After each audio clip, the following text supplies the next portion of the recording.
Hi, my name is Paul Goeringer, and I'm the Extension Legal Specialist here at the University of Maryland and a part of the University of Maryland Empowers Ag Law Education Initiative. Today we're going to talk about in this video sort of a common issue that comes up with beginning farmers and new landlords when they start leasing farmland. That issue is they use a residential form lease to rent farmland. Now, many of you may laugh at that. If you've rented farmland before, you may think that's a bad idea, but if you're starting out, you have no idea, you just search the internet, you search, form lease, you find a residential lease, you think leases are leases, and you start using it. There are issues with that we're going to talk about as we go along today and sort of point out to you why you shouldn't do this, why you should look elsewhere, and kind of give you an idea where some resources exist that can help you develop your own farmland lease as you go along. So before we answer the question as, why is it bad to use a residential form lease in renting farmland, let's talk about what a lease is. A lease is just a contract between a landowner, that's also known as the landlord or the lessor, and between a tenant or the lessee. And the idea here is the contract is giving up a use right in the property to the tenant. And for that use right, it'll typically be for a specific period of time and for a specific amount of money. That's all going to depend on the parties, and we're not going to talk about that today. The thing we want to talk about is that this lease is also a risk management tool. What do I mean by that? Well, think about what you're doing when you're leasing farmland. If you're the landowner, you may want your tenant to take out crop insurance so you're guaranteed a rental payment every year.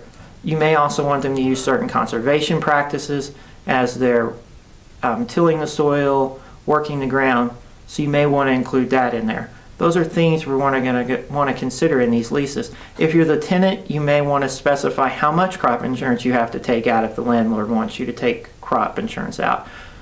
You may also want to specify how long the lease is going to be if you have to adopt certain conservation practices. So in the end, it's a big risk management tool that each one of you are going to negotiate against. Now, why is using a residential form lease bad in this case? Well, a residential form lease is designed for the risk involved in renting a house or an apartment or a condo or some sort of housing unit. It's not designed for the risks that are associated in renting farmland. So a lot of areas aren't going to be covered in that. You're going to leave a lot of gray space that potentially is going to be allowed for a court to decide how this lease is going to be interpreted between the two of you. So it's better off to use a form agricultural lease than the form residential lease. The other reason that it's a bad idea is because in the end, the residential form lease is probably only going to give you 30, 60, 90 days notice to terminate the lease.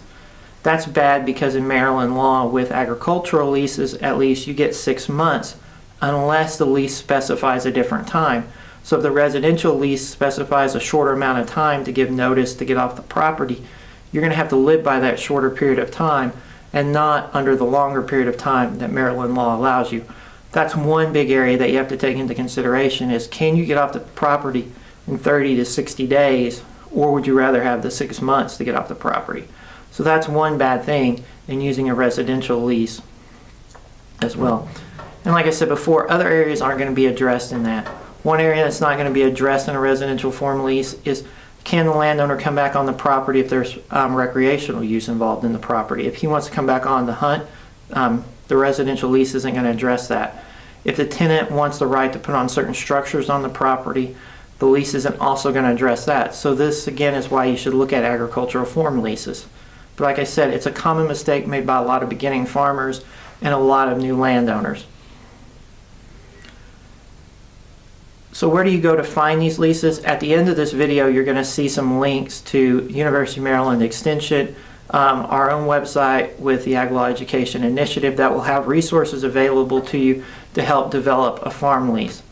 The other thing to point out here is, when is using a residential lease a good idea? It's a good idea if you're renting the farmhouse on the property. You may want to use a form lease for the property itself that deals with the ag issues, and the residential lease to deal with the farmhouse if you're renting the farmhouse. You're not going to want to use the residential form lease to deal with any of the buildings that might be on the property, Again, the resources we're going to show you at the end will take you to other resources that can help you develop a lease for a barn or another structure on the property. That residential form lease is not going to be a good use there as well. So kind of to conclude all this up, using a residential form lease to rent anything other than the farmhouse is just a bad idea. It doesn't address the risks that are going to be associated in this relationship. At the end, you're going to see that we have farm agricultural leases available to you online. You always have the option to use those. As I tell people, when you use that, talk to an attorney, make sure it's going to work for you. We put those together thinking in a perfect world, this is what's going to work. It may not work for you. And in the end, make sure you use one of those leases at least to do that. It's going to address the issues you need. Again, at the end, you'll see my contact info as well. If you have any questions, shoot me an email, give me a call, and thank you for watching.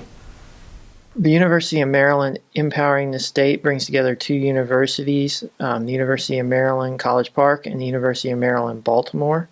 The Ag Law Education Initiative is one of the programs under Empowering the State. It brings together the University of Maryland Carey School of Law, the College of Agricultural and Natural Resources at the University of Maryland College Park, and then the University of Maryland Eastern Shore School of Agricultural and Natural Sciences. The lease agreements are available at extension.umd.edu/grainmarketing/lease agreements.